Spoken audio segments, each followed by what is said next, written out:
Ça m'a fait perdre toute ma confiance en moi. Je suis plus du tout la même personne. J'ai développé des troubles du comportement alimentaire. J'ai contracté une infection sexuellement transmissible qui s'appelle donc le VIH. Ça a été très difficile pour moi d'aborder les hommes parce que pour moi, les hommes c'était de la merde. Quand il y a des gens qui passaient derrière moi et qui me frôlaient, je me tétanisais, j'avais super peur ou je sursautais. Enfin, j'avais peur de tout le monde, je sursautais dans la rue. Je pouvais pas sortir le soir. J'ai beaucoup de peine à aller vers les gens, à faire confiance. Je n'essuie que des échecs avec les relations. J'ai beaucoup de blocages au niveau de l'intimité, je me sens détruite. J'ai beaucoup de peine avec les contacts physiques. Je supporte pas qu'on me touche. Ça m'arrive des fois, avec mon copain actuel, de le revoir sur moi et de me mettre à pleurer et de revivre la scène en fait.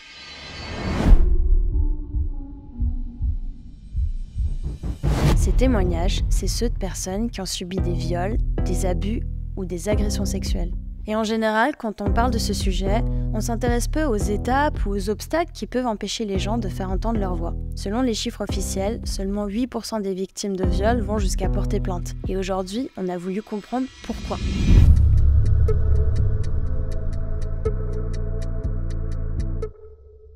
Pour ça, on a fait venir 19 personnes qui ont accepté de témoigner à visage découvert ou de manière anonyme. À travers 5 étapes, 5 affirmations, je vais demander aux gens qui se sentent concernés d'avancer et aux autres de rester sur place. On commence par l'étape numéro 1. J'en ai parlé à un membre de ma famille.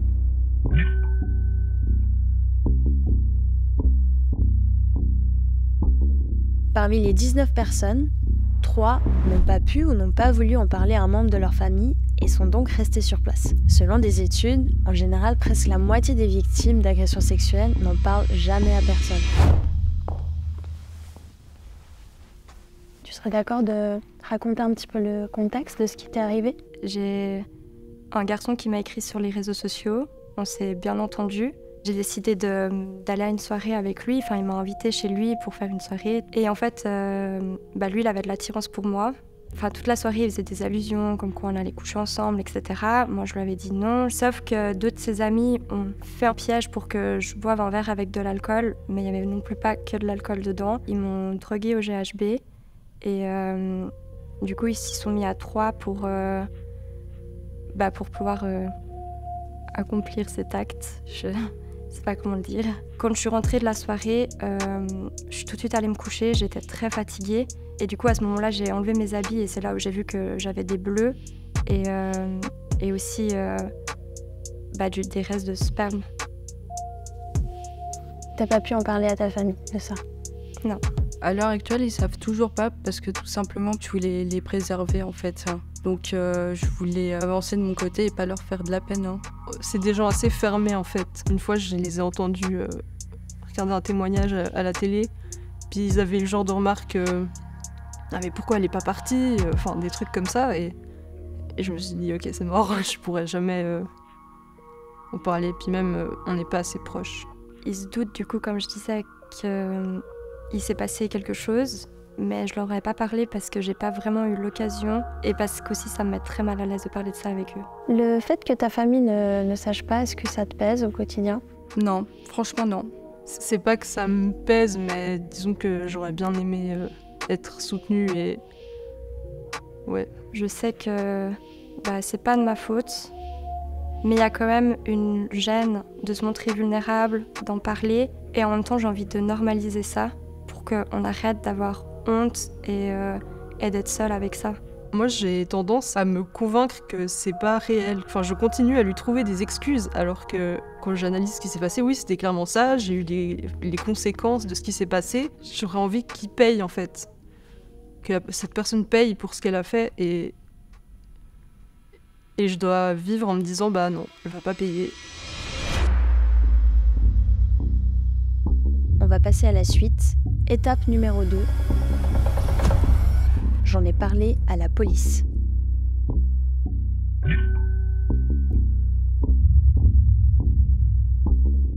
On voit qu'à ce stade, la majorité des personnes sont restées sur place et donc elles ont décidé de ne pas en parler à la police. Dans ce genre de situation, c'est souvent la parole de l'un contre celle de l'autre. Et bien sûr, il y a aussi la peur de ne pas être cru ou de ne pas avoir assez de preuves de son agression.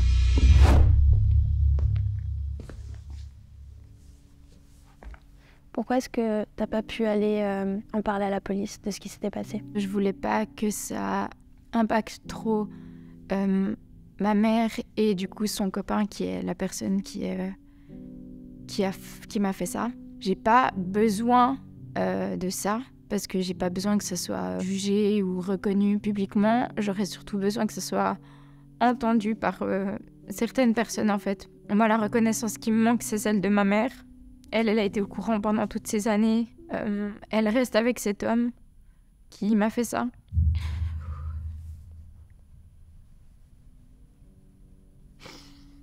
Vu que ma sœur a vécu quelque chose aussi, c'était une grosse histoire de procédure qui a pris beaucoup d'énergie à mes parents, ils ont pris beaucoup de responsabilités, etc. Elle avait déjà été victime, elle, et je voulais pas en être une deuxième. Pas pour moi, mais pour ma famille, en fait. Mon agresseur, c'était quelqu'un que mes parents connaissaient et j'avais peur de pas être crue parce que il était beaucoup plus âgé que moi. Enfin, lui, il était majeur, moi, j'étais mineure. Et en fait, c'était sa parole contre la mienne. Et vu que moi, j'étais mineure, j'avais peur que personne ne me croie. J'avais pas de preuves de ce que j'avançais, c'était ma parole contre la sienne. J'avais pas envie d'avoir le jugement aussi sur moi. Parfois, les gens ils peuvent penser que ça peut être faux, ça peut être une sorte de vengeance aussi. Donc sur le moment déjà que tu te fais pas confiance, tu peux pas t'imaginer qu'on te fera confiance. Si j'avais dû encore une fois re-rentrer dans l'histoire qu'on me demande de prouver, de toujours raconter ce qui s'est passé, je pense que ça m'aurait fait du mal. Déjà que il y a dans mon entourage, il y en a qui ont mal réagi et que ça m'a limite plus blessée que l'agression. Je me suis dit, en vrai, heureusement que j'ai pas entamé. Ouais. En étant une personne dite homme, je voulais éviter non seulement des moqueries, non seulement tout un processus long, douloureux. Et c'est vrai que pour l'instant, c'est un peu compliqué pour moi d'en discuter. Ça avait l'air vraiment trop difficile en fait. Et je voyais pas en fait une porte de sortie où je serais gagnante. Puis après, ça voulait dire peut-être une confrontation, donc le revoir et en reparler en face de lui. J'ai pas l'énergie. Le nombre de personnes qui ont la démarche et le courage d'aller voir des policiers qui au final n'ont pas justice ou même au procès, l'agresseur est reconnu non coupable. J'ai pas la force, moi, clairement, de faire face à ça. J'ai envie d'aller voir la police et d'en parler parce que il s'en sort beaucoup trop bien. Il vit sa vie normalement. Je pense qu'il a aucun remords de ce qu'il a fait. Mais d'un autre côté, plus le temps passe, je me dis que ça servira à rien. Pour moi, j'en ai pas un besoin immense, mais j'ai aussi la sensation que pour les autres, ça serait bénéfique. Parce que cette personne court toujours. J'aurais énormément de mal à m'imaginer qu'il ferait la même chose encore avec une autre personne. On va passer à la prochaine étape. J'ai porté plainte. On voit ici que sur les 6 personnes qui en ont parlé à la police, 5 ont porté plainte et une seule ne l'a pas fait et donc est restée sur place. Faut savoir qu'en général, moins d'une personne sur 10 va jusqu'à porter plainte. Est-ce que tu peux juste expliquer ce qui s'est passé dans ton cas? Alors, j'ai été violée quand j'ai eu 13 ans.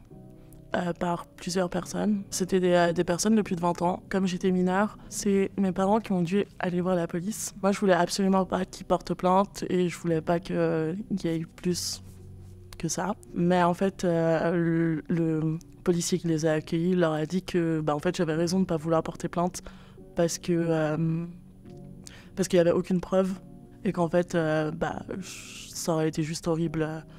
La suite des procédures pour moi parce que j'aurais dû être convoquée, entendue plusieurs fois et du coup c'est pas allé plus loin. Mais je pensais que plus de gens auraient pris ma défense. Beaucoup ont dit que c'était de ma faute et que c'était moi qui l'avais cherché. À 13 ans? À 13 ans.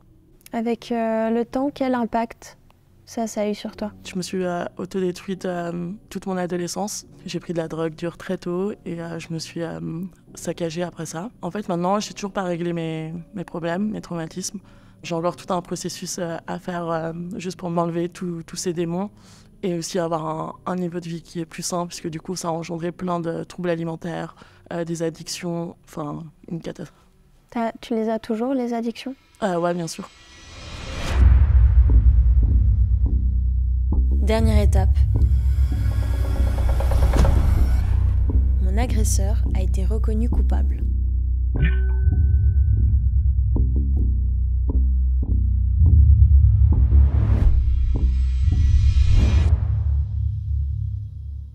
Toi, tu as porté plainte et aujourd'hui, c'en est à où? Aujourd'hui, il y a un non-lieu qui a été retenu au final. Il y a eu pas mal d'années de procédure, 6-7 ans je crois, et ça s'est terminé brusquement. Il a été acquitté, c'était ma parole contre la sienne, donc ça n'a pas abouti à grand-chose et il a été relaxé. La juge m'a traitée de menteuse, elle a dit que c'était faux, qu'elle me croyait pas. Ça s'est classé comme ça, sans suite, j'ai pas de preuves. Elle y croit pas, donc classé. J'ai déjà été témoigné devant le juge, mais j'ai pas de nouvelles depuis. Et ça fait combien de temps que t'as porté plainte? 1 année, aujourd'hui. Vu que ça s'est passé à l'étranger, l'agresseur doit être jugé dans son pays de résidence, donc la Grèce. Donc pour l'instant, c'est toujours en stand-by là-bas. T'as de l'espoir quant à l'issue de la procédure? J'en avais jusqu'à il y a pas longtemps, mais là, plus trop. Ce qui me fait me dire oui, c'est qu'on est plusieurs victimes. Donc c'est ça qui me ferait dire que oui, parce que dans les 3 fois, on remarque les mêmes schémas. Après, ce qui me fait dire non, c'est que il n'y a pas de preuve. Tout dépend ce qu'il va reconnaître ou non, ça peut aussi changer. Je me rends compte qu'il n'y a pas beaucoup de chances que ça joue en ma faveur. Donc maintenant, je suis plutôt dans une période de ma vie où j'ai peur, entre guillemets, des représailles et j'ai peur que là-bas, en fait, ce soit contre moi que tout se retourne. Je suis fière de moi parce que j'ai fait ce que j'avais à faire. Il y aura une trace qu'il y a déjà quelqu'un qui a porté plainte. Et c'est ça, au final, qui pour moi était important. C'est que je savais que moi, ça allait pas forcément compter. Si un jour, il y en a une autre qui a le courage et la force de porter plainte, elle, peut-être que ça fonctionnera et au final, il sera puni à un moment donné, quoi. Les amis, sur les 19 personnes présentes au départ, seulement 5 ont déposé plainte et aucune n'a vu son agresseur être condamné pour l'instant. Mais ça veut pas dire que ça n'arrive jamais. Qu'est-ce qui s'est passé pour toi? À l'âge de 8 ans, j'ai été abusée par un homme dans une cave à vélo dans le quartier où je vivais, étant enfant. Ce qui s'est passé, c'est que en fait, cette personne a abusé de plusieurs enfants, malheureusement. Et il s'avère qu'il a été pris en flagrant délit dans son propre immeuble. Et en fait, c'est le papa de cette victime qui a surpris ça. Et c'est là qu'il a été convoqué par la police. Il a été incarcéré quand j'avais 10 ans. Sur le moment, du coup, t'en as parlé? Oui, pas directement à ma maman. Mais c'est maintenant que c'est difficile, c'est pas grave. Pas directement à ma maman. J'en ai parlé à la meilleure amie à ma maman, qui était notre voisine, qui habitait en dessous. Et elle a témoigné à ma place quand la personne a été condamnée. Mes parents n'ont pas porté plainte, ils n'ont pas souhaité donner suite pour pas perturber mon enfance, en fait, que j'ai une vie qui continue normalement. Dans ma situation, il y a eu 11 victimes. J'étais le cas numéro 6. Aujourd'hui, je vais bien. Et je pense que ce qui est important, c'est d'accepter, d'avancer. Finalement, c'est lui qui en bave aujourd'hui et pas moi. Moi, je me sens plus forte. Voilà. Bon, on se rend compte que le parcours vers la reconstruction après une agression sexuelle, ça reste finalement quelque chose de très personnel. Peut-être parmi vous, ou des proches à vous, certains ont subi ce genre de violence, mais n'en ont jamais parlé à personne. Alors ça peut être un choix, mais sachez que cette vidéo, le but de cet épisode, c'est vraiment d'encourager la parole, que ce soit à un pote, à un membre de sa famille, ou même à une association. Pourquoi c'était important pour toi de venir participer à ce projet? Je voulais être anonyme, et en fait je me suis dit que j'en avais marre que les victimes doivent toujours être cachées. Quand on s'est contacté, il y a eu un moment où j'ai quand même énormément douté. Il y a quelque chose qui m'a fait vraiment écho, c'est quand j'ai su qu'aucun homme aussi se présentait pour témoigner. Et je pense qu'il y a un tel tabou, déjà, peu importe les genres, et j'ai l'impression que chez certaines personnes hétéros et hommes, le tabou est encore plus grand. Il y a peut-être des personnes qui l'ont vécu, des hommes ou des femmes, qui pourront peut-être se dire « Ah, je suis pas seule ». Pour pouvoir passer à autre chose, pour accepter et pour comprendre que bah je suis pas seule. Je suis pas un cas isolé, il y a plein de gens qui ont vécu ça. C'est libérateur et ça permet de grandir complètement, d'être à l'aise avec soi-même et de pas se mentir sur qui on est, sur ce qu'on a vécu. J'ai longtemps eu honte de ça, même, je pense même à l'heure actuelle, j'arrive pas à réaliser que maintenant j'en parle finalement au grand jour. Si peut-être ces témoignages, ça peut aider ne serait-ce qu'une seule personne à se rendre compte aussi que parler, ça aide, et pas de rester enfermé avec ces lourds secrets, j'ai envie de dire. Je pense que d'en parler, c'est ce qui m'a sauvée. J'en peux plus, enfin, je vis avec ça tout le temps, c'est dans ma tête, j'ai tellement la haine. Et je me suis dit que si j'en parlais et qu'on me voyait en parler, je me sentirais plus pris en compte en fait dans ce que j'ai vécu. C'est super difficile et il faut prendre le temps qu'on a besoin pour en parler, mais il faut en parler. Il faut que ça cesse. Et que même si ça pose encore des problèmes en moi, et ben finalement je me sens plus forte et prête à tout casser. On peut réussir à vivre une vie incroyable malgré ce qui s'est passé, malgré la gravité de ce qui s'est passé, malgré l'impact que ça peut avoir dans notre vie en fait. Et c'est ça qu'il faut retenir. On n'est pas que victime, on est surtout clairement des survivants et des warriors quoi. Se faire justice à soi, c'est réussir dans toutes ses méandres, à se faire exister, à ne pas sombrer, à réussir à continuer à vivre, à recommencer à s'aimer et à briller.